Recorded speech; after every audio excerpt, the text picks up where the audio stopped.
Good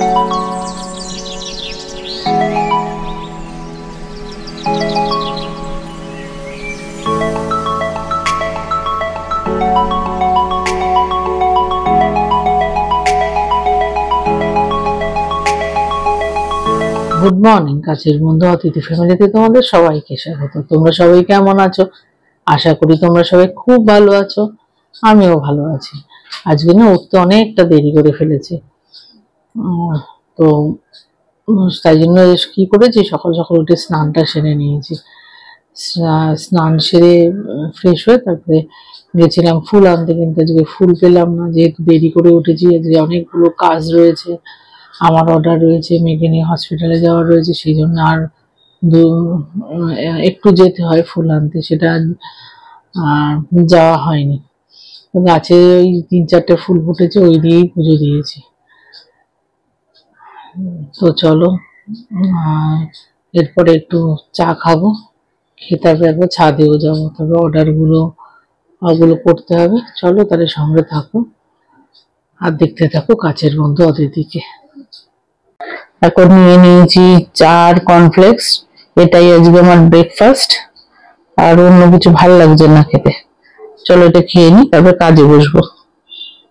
আজকে আমার order আছে চিকেন টার্ট, এই টার্ট বানাবো, তারই প্রস্তুতি চলছে। এখানে বাটার আর সুগারটাকে একসঙ্গে ফেটিয়ে নিলাম ভালো করে, খুব মানে ভালো করে ফেটাতে ফেটাতে ফেটাতে বাটারের, দেখো যেমন আমি আমুল বাটার দিয়ে করছি, যেমন বাটারের রংটা সাদা হয়ে যাবে, এরকম ভাবে ফেটাতে হবে। তারপরে এখানে দিয়ে দিলাম একটা ডিমের কুসুম, দিয়ে এটাকেও ভালো করে মিশিয়ে নেব। মিশিয়ে নিয়ে তারপরে এটার মধ্যে দেব একটু এসেন্স, ভ্যানিলা এসেন্স দিয়ে দিলাম একটুখানি, দিয়ে আবার ভালো করে মিলিয়ে নিলাম এটাকে। তারপরে দিয়ে দিলাম ময়দা,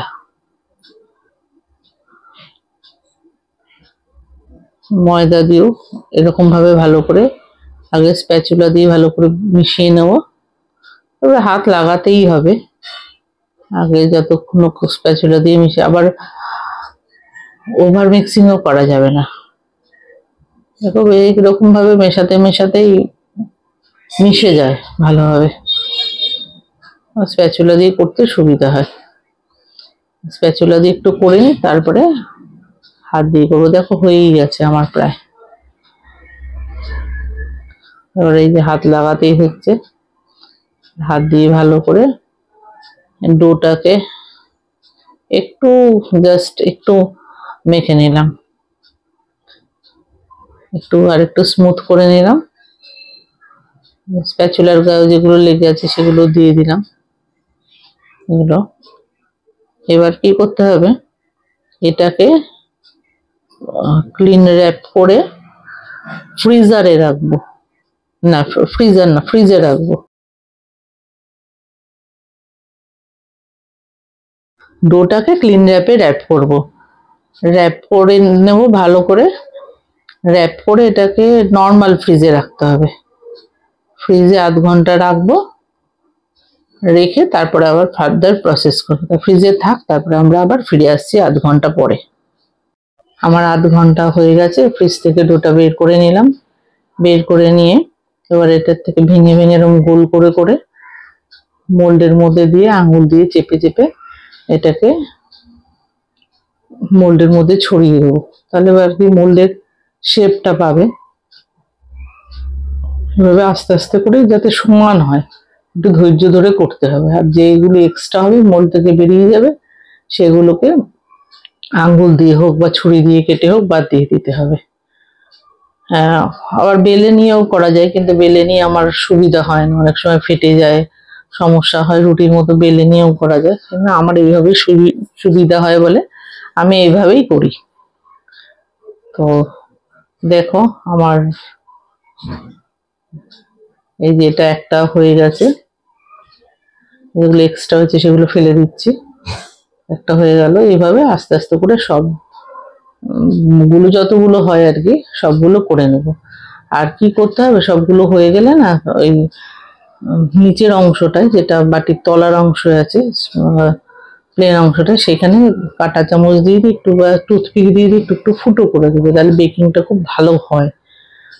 তা আমিও করে দিই ওটা, সম্ভবত তোমাদের ভিডিও করা নেই, দেখানো হয়নি। আর এটাকে করে তারপরে ফ্রিজে রাখতে হবে, এটাকে রাখতে হবে ফ্রিজারে। চলো চলো দেখতে থাকো।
আমার সবগুলো টার্ট তৈরি করা হয়ে গেছে। এবার এগুলোকে 10 থেকে 15 মিনিট ফ্রিজারে রাখতে হবে, মানে ডিপ ফ্রিজে রেখে এগুলোকে বেক করব। দেখো এটা আমার চিকেন টার্টটা কমপ্লিট হয়ে গেছে। মাঝখানে স্টেপগুলো দেখানো হয়নি, এত দেরি হয়ে গেছে, হসপিটালেও তো যেতে হবে, তাড়াহুড়া করতে গিয়ে আর ওটা স্কিপ করে গেছি। তো তোমাদের আরেকদিন ভালো করে দেখাবো। আর এর আগের ভিডিওতেও আমার দেখানো আছে, তোমরা চাইলে ওখান থেকেও দেখে নিতে পারো। আমাদের খাওয়া দাওয়া হয়ে গেছে, চলে আসলাম তোমাদের সঙ্গে একটু কথা বলতে। এতগুলো কাজ না মাথার উপরে, সেই একদম ভিডিও করতে ভুলে গেছি। তো যাই হোক, তো মেয়েকে নিয়ে তো হসপিটালে যেতে হবে, তার আগে ডেলিভারিটা যে সেটা প্যাকিংগুলো কমপ্লিট করে নিই। ওটা এমনি জিনিসটা তো তৈরি হয়ে গেছে, সেটা তো তোমাদের সঙ্গে শেয়ার করেছি। এবার প্যাকিং করে ডেলিভারি করানোর ব্যবস্থা করতে হবে। আর মেয়ে এখন একটু রেস্ট নেবে, রেস্ট নিয়ে তারপরে ও উঠলে আমরা যাব হসপিটালে। ওর চেক আপ আছে আজকে, চেক আপ করতে নিয়ে যেতে হবে। চলো তাহলে সঙ্গে থাকো। দেখো তোমরা কুটুবাবুর অবস্থা দেখো, দেখো কুটুবাবুর কেমন ভাবে ঘুমাচ্ছে। দেখো তাকে যতবারই সোজা করে দেওয়া হয় সে ততবারই এরকম ভাবেই শুয়ে পড়ে যাবে না, বলো ঘুমাচ্ছে। ঠিক করে দিল আজকে, খুব ঘুমো হচ্ছে, সকালবেলা থেকেই খালি পড়ে পড়ে ঘুমাচ্ছে। তো থাক, ওইভাবেই যখন কমফোর্টেবল এইভাবেই থাক, ওকে আর ডিস্টার্ব করার দরকার নেই। মেয়েও ঘুমাচ্ছে, ওরা দুজন ঘুমাক, আমি একটু আমার কাজ সেরে নিই। এই যে আমার টায়ার্ড গুলো প্যাকিং করা হয়ে গেছে, ডেলিভারিতে যাবে। কেমন হয়েছে দেখতে জানিও বন্ধুরা, খেতে তো অসাধারণ হয়। চলো এবার আমরা রেডি হয়ে বেরোবো হসপিটালের উদ্দেশ্যে। বেরিয়ে পড়েছি হসপিটালের উদ্দেশ্যে। মা আর বেটু যাচ্ছে। একটু শরীরটা ভালো না, তাও এরকম মুখে হাসি আছে। এটা দেখো কি ফ্যাকাশে ফ্যাকাশে হয়ে গেছে, হিমোগ্লোবিনটাও এখন অনেকটা কম আছে। আস্তে আস্তে রিকভার করছে। আকাশটা দেখো কি অসম্ভব সুন্দর লাগছে না দেখতে, দারুণ লাগছে। তো আজকে দুটো টেস্টও করিয়ে নেবো, যে দুটো টেস্ট অ্যালার্জি ডক্টর দিয়েছিল, স্পাইরোমেট্রি আর C4, সেগুলো আজকে করিয়ে নেবো। হসপিটালে ফোন করেছিলাম, 6:30 পর্যন্ত ওদের সব টেস্ট গুলো হয়। তো করিয়ে নিয়ে আজকে, তাহলে আরেকদিন আর আসতে হবে না। ওই রিপোর্ট গুলো পেলে আমাকে আবার আসতে হবে একদিন ডাক্তারের সঙ্গে রিপোর্ট গুলো দেখাতে। চলো তাহলে সঙ্গে থাকো। মেয়েকে নিয়ে এসছি এখানে, দেখো ব্লাড টেস্ট হচ্ছে।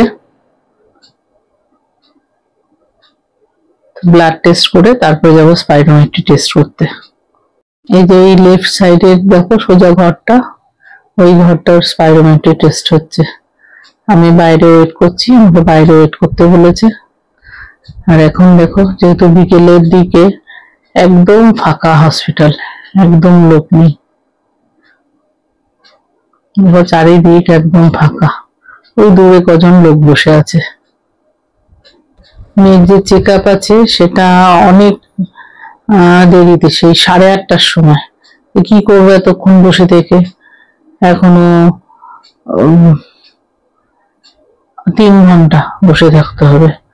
তা ভাবলাম পাশে মানি স্কোয়ার আছে, আমি মানি স্কোয়ারে আসিনি কখনো, ঘুরে আসি। তো খুবই ভালো লাগছে, খুব সুন্দর মলটা, ঘুরে ঘুরে একটু দেখছি আমি আর মেয়ে।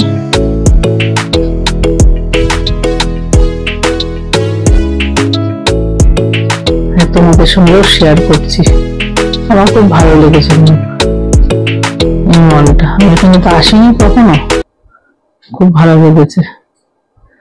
একদম বেশি ভিড় নেই, ফাঁকা ফাঁকা একদম। হয়তো আজকে তোমাদের উইকেন্ড নয় বলে হয়তো ভিড় নেই, উইকেন্ডে হয়তো ভিড় হয়।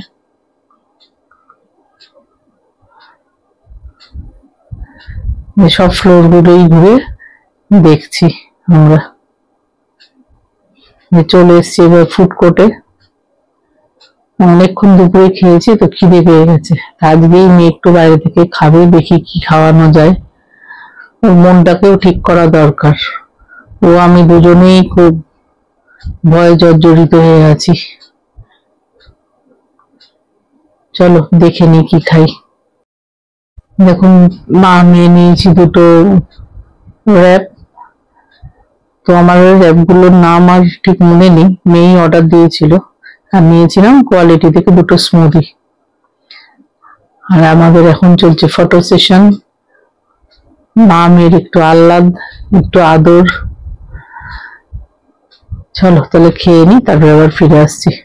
কাণ্ড হচ্ছে জানো, আমাদের বলে দিয়েছে 8:30টার সময় আসতে, 7:45টায় ফোন করে আমাদের বলছে আপনারা কোথায়, আপনারা শীঘ্রই চলে আসুন। এবার তাড়াহুড়ো করে একদম গেছি, সেই জন্য আর ভিডিও করা হয়নি। নাম চলে গেলে একবার আবার অনেক পরে, সবার লাস্টে, সে টেনশনের চোটে তখন আর ভিডিও করা হয়নি। যাই হোক আমাদের ডক্টর দেখানো হয়ে গেছে, উনি আবার বলেছেন 1.5 মাস বাদে ডেট দিয়েছেন। তা আমরা এখন বাড়ির উদ্দেশ্যে রওনা হয়ে গেছি। চলো বাড়ি যাই, তারপরে আবার কথা হবে।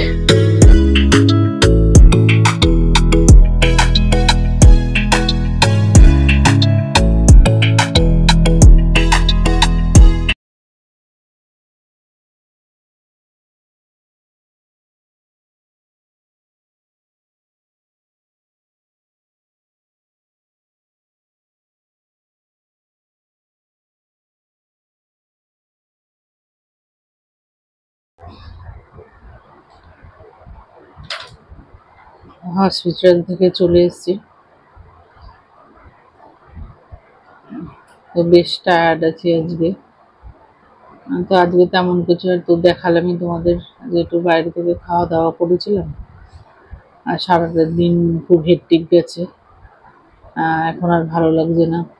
তারপরে এসেও কুটুকে নিয়ে বেরিয়েছিলাম, তো ওকে খাওয়া দাওয়া করালাম, আর নিজেরা ফ্রেশ হয়ে এখন আজকে শুয়ে পড়বো।